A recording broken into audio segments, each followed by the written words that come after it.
Sementara itu pemirsa, sebanyak 100 personil Brimob Polda Sumatera Selatan dikirim ke Aceh untuk membantu mitigasi pasca bencana banjir bandang beberapa waktu lalu.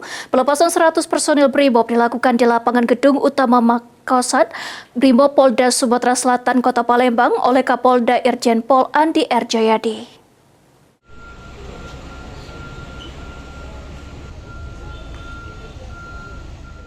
Kapolda Sumatera Selatan Irjen Pol Andi Rian R. Jayadi memimpin pelepasan 100 personil Brimob yang ditugaskan ke Kabupaten Gayo Luas Aceh. Pengiriman ini merupakan gelombang ketiga dari Polda Sumatera Selatan yang dilaksanakan atas permintaan Mabes Polri dalam mitigasi pasca bencana banjir bandang.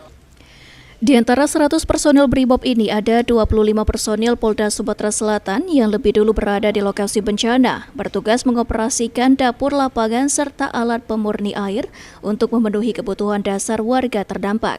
Seluruh personil Brimob Polda Sumatera Selatan yang berangkat dibekali sarana dan prasarana lengkap untuk mendukung pembersihan wilayah terdampak serta pembangunan fasilitas sementara bagi masyarakat.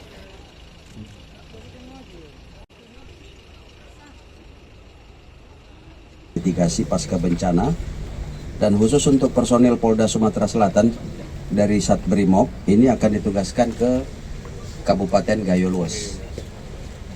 Gayo Luas ini tetangga dari Kabupaten Aceh Tamiang. Baik makanan, sandang, pangan itu sudah duluan.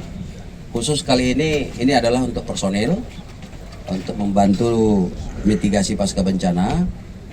Tentu personil kita ini kita lengkapi juga dengan berbagai sarana dan prasarana. Jangan sampai nanti tujuannya membantu malah harus dibantu. Ya.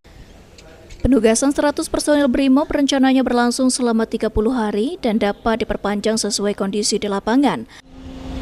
Bismillahirrahmanirrahim.